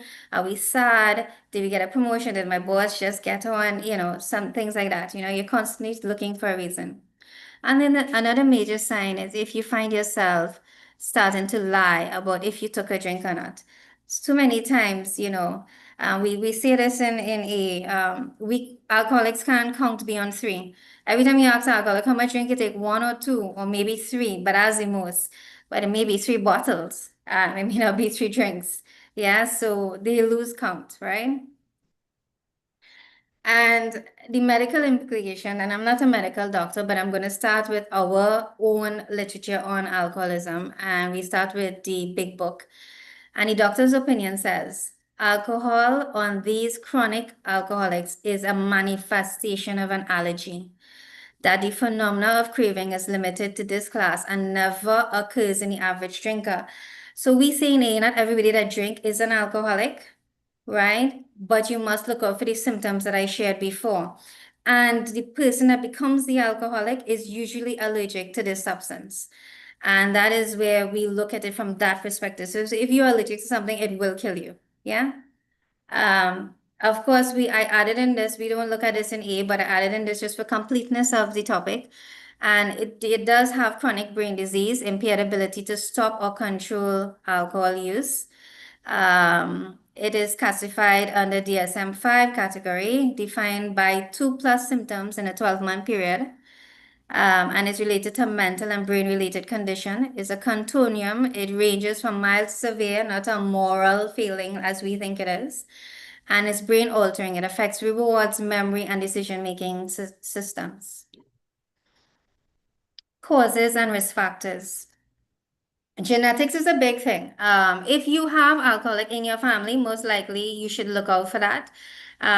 Regardless of your race or your background, you should look out for this. Up to 50% of people who suffer from alcoholism risk is hereditary. The environment is the next big risk factor. Early exposure, peer pressure, stress, and trauma is one of the main causes. So, for example, in the Trinidad culture, and I'm sure in other cultures, is around Christmas time, you're 10 years old and your grandfather telling you, take a drink for the worms. That's early exposure. You also have peer pressure, you know, you're trying to get in a little chubby bottle or a little with some white rum in for Christmas parties or whatever, or bazaars and whatever. This is also an issue, right? We also have mental health, a co-occurring disorder like depression and anxiety. So I use it for coping mechanism. And that is done a lot when we look at this study. The age of a first drink, earlier initiation increases the risk by 5 times. So it's important for adults to understand this, you know, do not encourage your kids to have a drink. Do not, you know, encourage them, you know, in this sort of behavior for celebratory or anything like that. Brain chemistry, it imbalances in neurotransmitters like dopamine. Currently in our society, with the whole social media, we get dopamine hits by people looking at our stories, liking it. The same thing it does with alcoholism, that same thrill, that same excitement, yeah?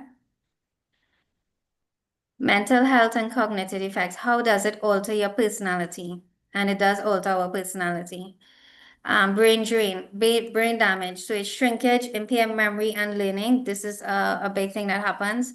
So that is not a myth, that is actually real. Mood disorders, it exacerbates anxiety, depression, bipolar disorders, psychosis, which is hallucination, paranoia in severe cases, suicide risk. You have a suicide risk of 10 times higher for individuals with alcoholism, right? And cognitive decline, impaired judgment and decision making. So they would not think like regular adults in terms of their brain ability to make a decision on anything because, of course, there's brain damage from the time they started to drink. How alcoholism affects men and women differently. Well, women are affected more severely by alcohol use, despite consuming less alcohol than men, because we have the hormonal differences in our body. Our composition is different. Our bodies are smaller. Our metabolism is slower, right? And it contributes to faster progression of liver disease, brain impairment, and higher vulnerability to alcohol-related disease in women. Societal and economical burden. I think for far too long we overlook these things, and our healthcare bill goes up for the taxpayer when there's a lot more alcoholism in a culture or a country. As we can see, we have loss of productivity because the obsession grows because you want the next drink, so you're going to call in sick on a Monday, you're going to call in sick on a Tuesday, and impaired job performance. You have public safety. A lot of the violent crimes that we see usually involves alcohol, and of course accidents also have that as well, involving high consumption of alcohol. And child welfare, over 10% of children live with alcoholic parents. And it's important to note here, and I want to say this even though I didn't put it on the slide, usually the entry-level drugs to any addiction is usually alcohol because it's so widely available and it is a legal drug, right? And I use the example here of the actual cost to society, and I use the Irish example. So the Irish people, they will charge duty and taxes on the alcohol, just like our government is trying now, and they would make a revenue of 1.2 billion.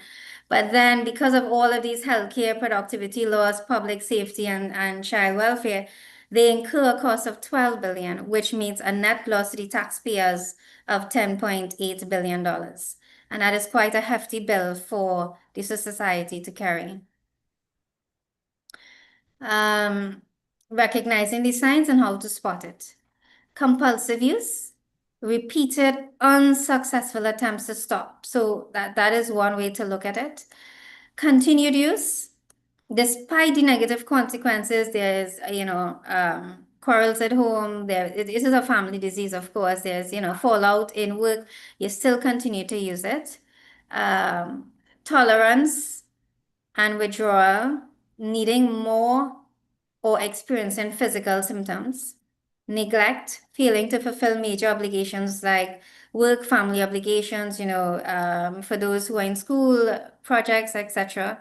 Hazardous use, drinking in dangerous situations, for example, driving and fatal accidents happening. Withdrawal symptoms. Now, you can't just stop. And that's why I started with a bit. So he could just stop or she could just stop. And, that's the solution. But no, you can't.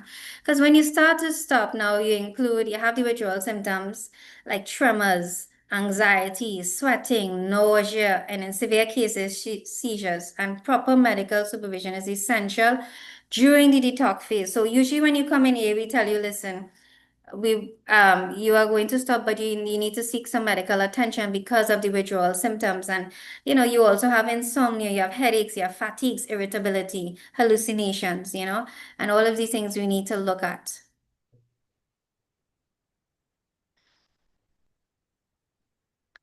In A, we had the pathway to recovery, which is the 12 steps and what A facilitates. And what is the 12-step program? And you all can see it on my screen. I have it very nicely put here with surrender, meaning, I have lost control over the substance and I can't stop on my own. Hope, faith, honesty, trust, willingness, humility, responsibility, accountability, awareness, patience, and service. And I'm going to take a look at here. The 12 steps are a group of principles, spiritual in their nature. It is not religious. So you could be from any religious background and you can go through this program. It is spiritual. And if practice is a way of life, can expel the obsession to drink. And remember, I told you what it is. It's always thinking about that next drink is an obsession. It becomes an obsession, right? And enable the sufferer to become happily and live whole and useful lives. In A, we offer a fellowship of people who share their experience. So an alcoholic is the only person that can really share that experience with another alcoholic because they would know exactly what that alcoholic is going through. I remember I started this presentation saying that not everybody that drink is an alcoholic, right? They share their strength and their hope to each other to solve their drinking problem. It doesn't cost anything to attend a AA meeting, right?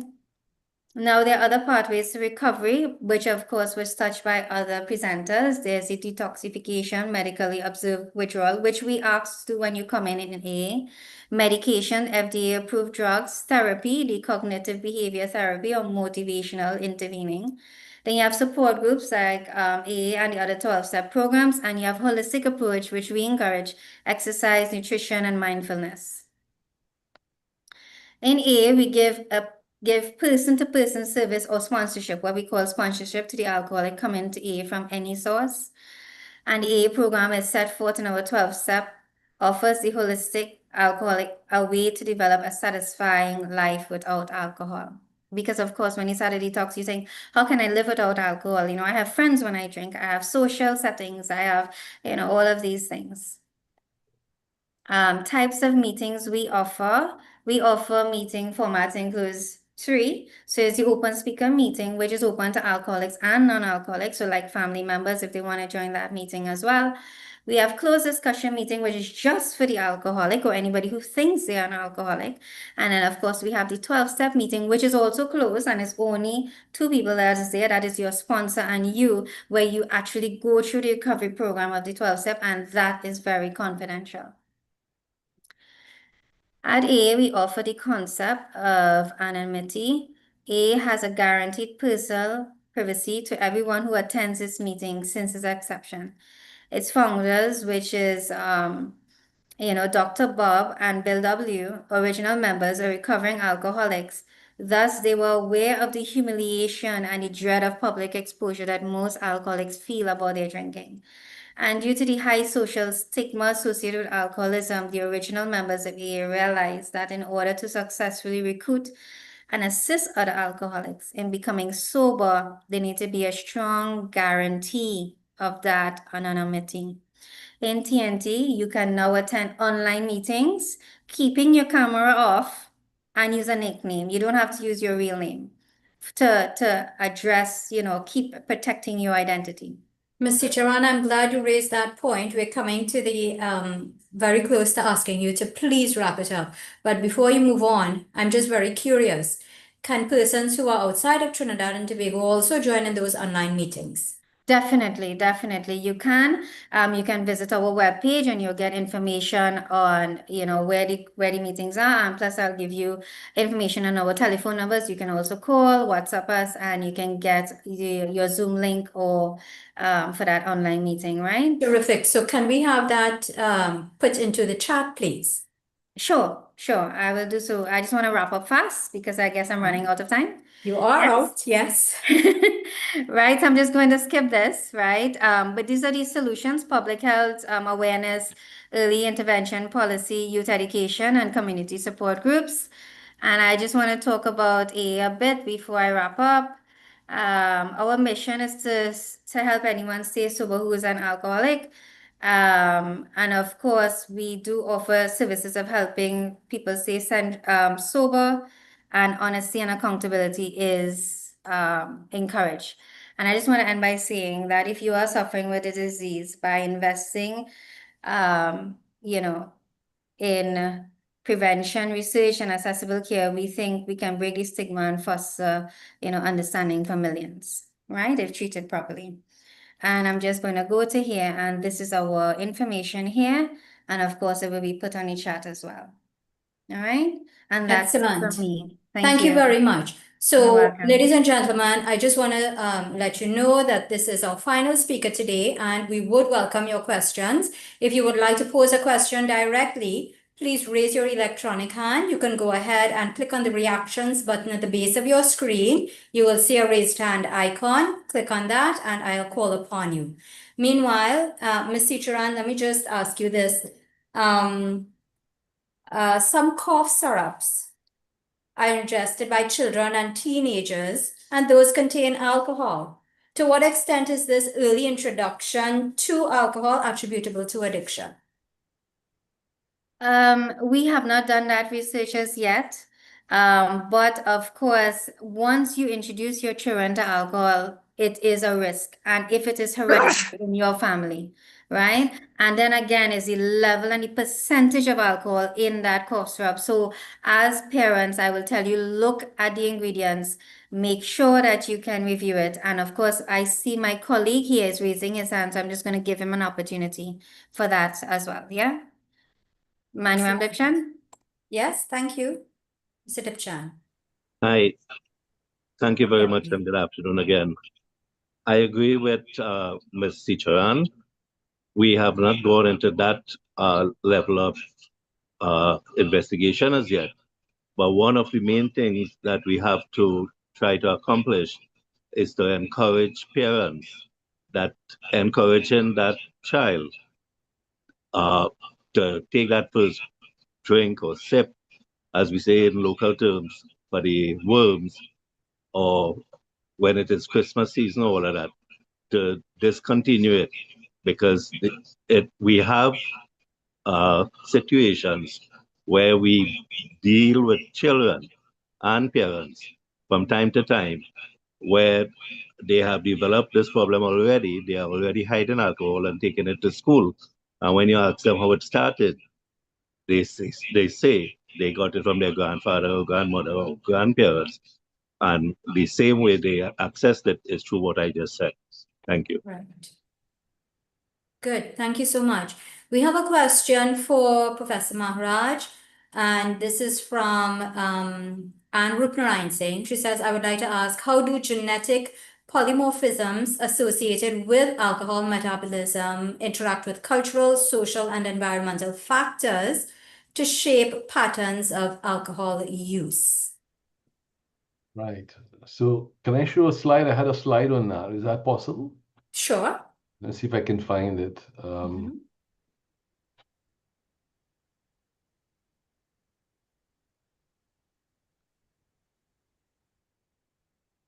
Yeah, so this is the slide that sort of tries to capture this. Oh,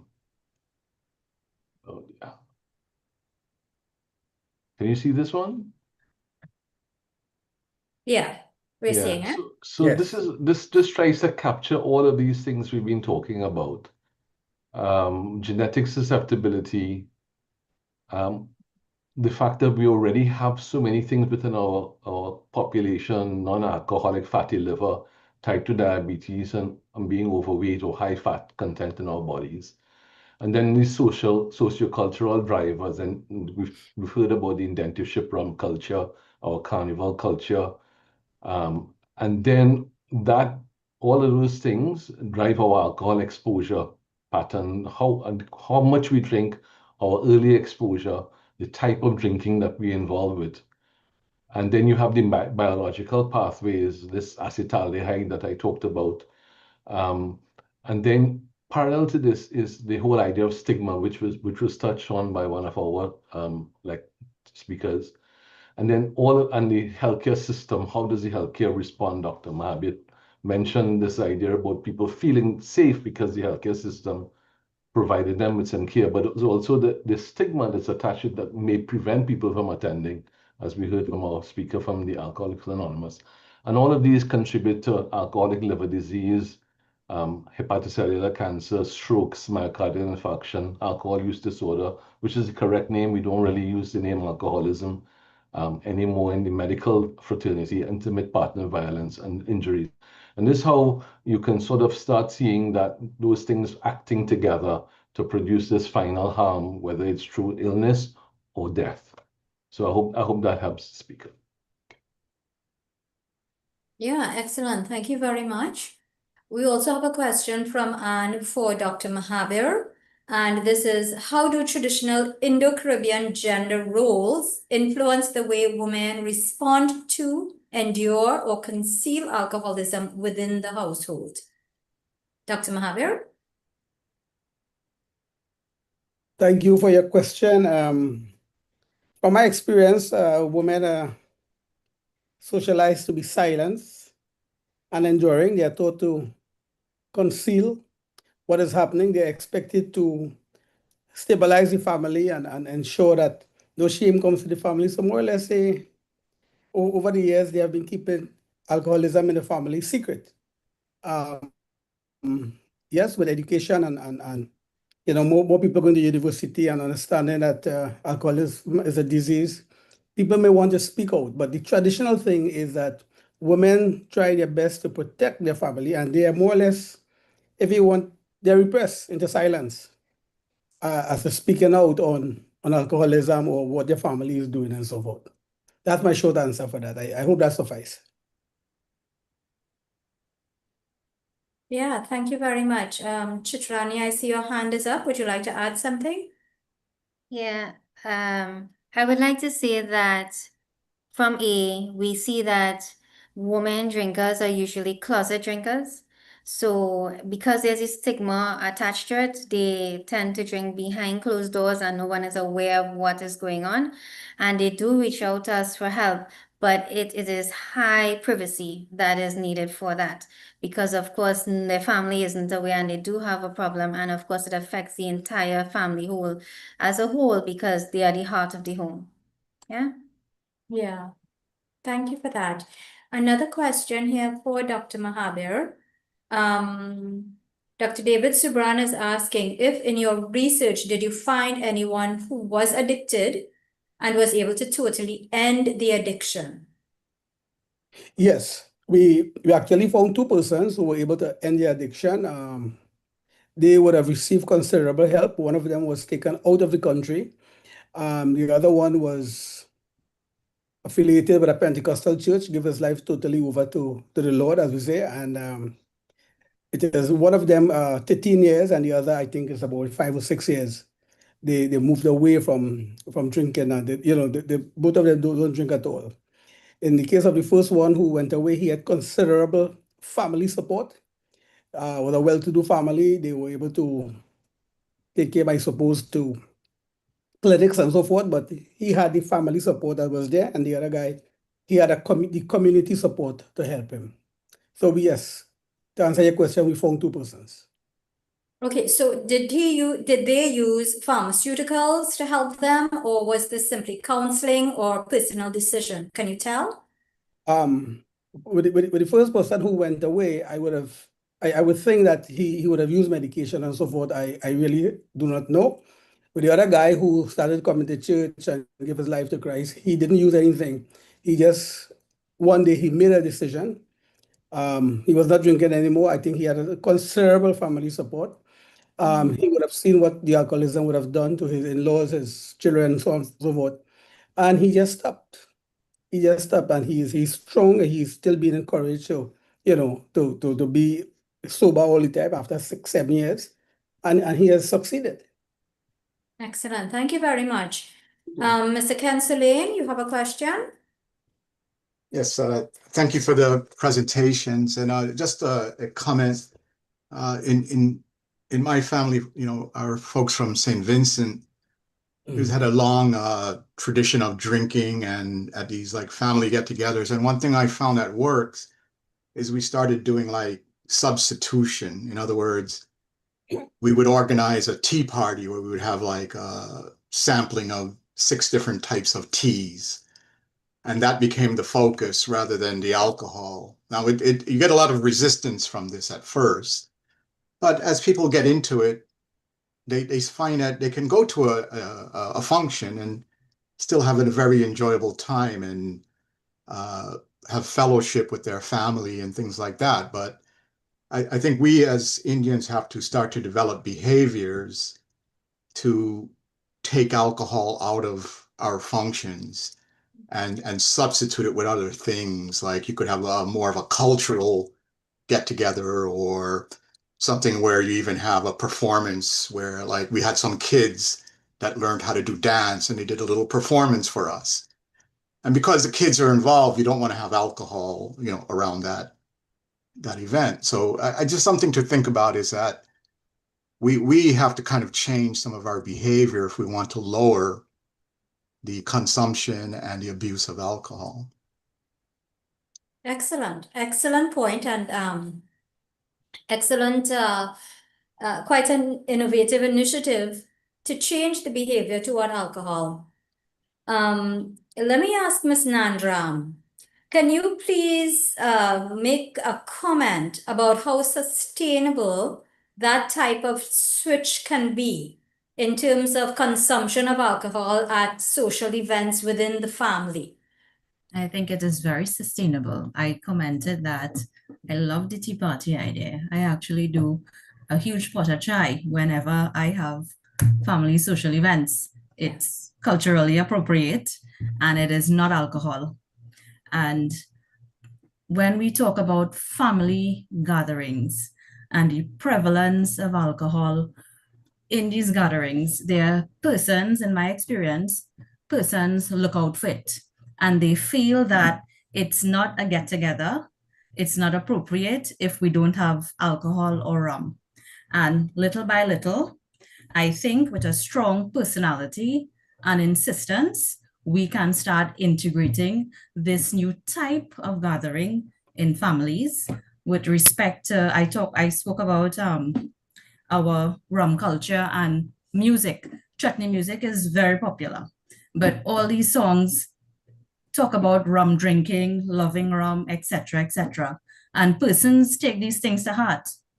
So if artists could become a little more aware of the message they're putting out there to the public and start changing that, that would also help in adapting a new cultural practice within our families, as in no rum.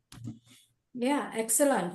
I see Rohan Maharaj has suggested stop giving alcohol as gifts too. Excellent suggestion. Exactly. Yeah. Thank you very much for that. Mr. Dwaraka, your hand is up. Can you unmute your mic?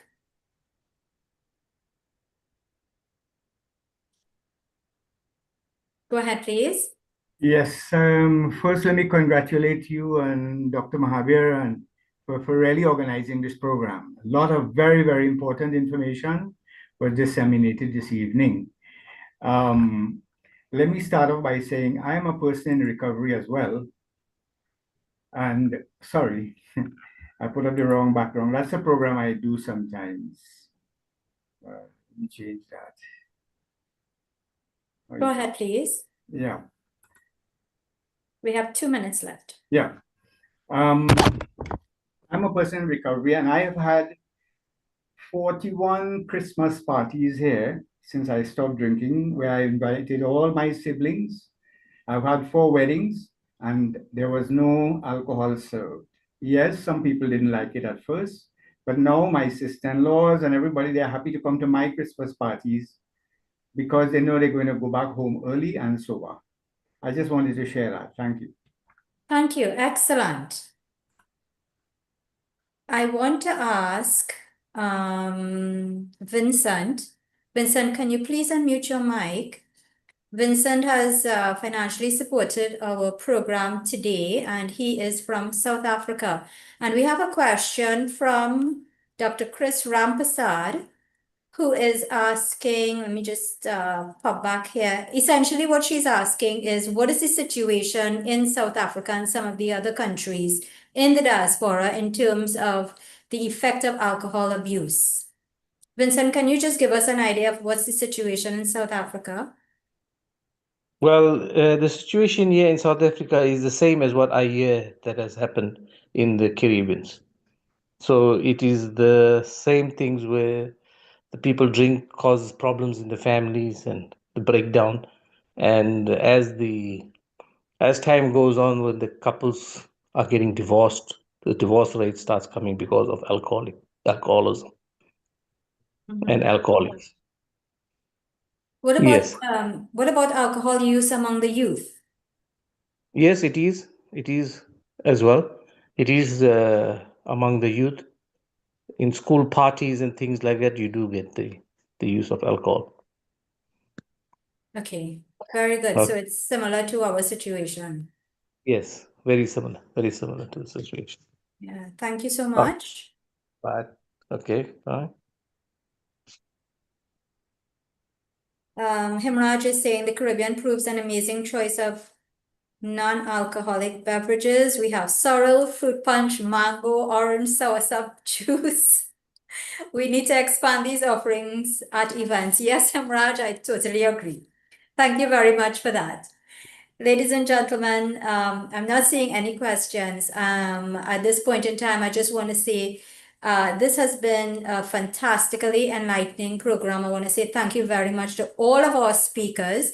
You've added tremendous value to this conversation, and I hope we can probably discuss this again in from some other perspectives. So thank you all very much. Thank you to our participants as well. Your questions, as always, give us food for thought. And I hope you've gotten significant value from our speakers. Thank you all so much. Over to Shakira. Thank you, Shalama, and we want to thank everyone for taking the time to attend and to participate. And it has been a fantastic program. The information was indeed very enlightening. As we've said earlier, this public meeting is being hosted by the Indo-Caribbean Cultural Center and supported today by Foodmark Engineering of South Africa, founded 33 years ago by Vincent Govindasamy. And you can feel free to contact the ICC to publish your books. Remember that we are kindly asking you to give your suggestions. If you give a donation, your name will be placed on our poster and all promotional materials.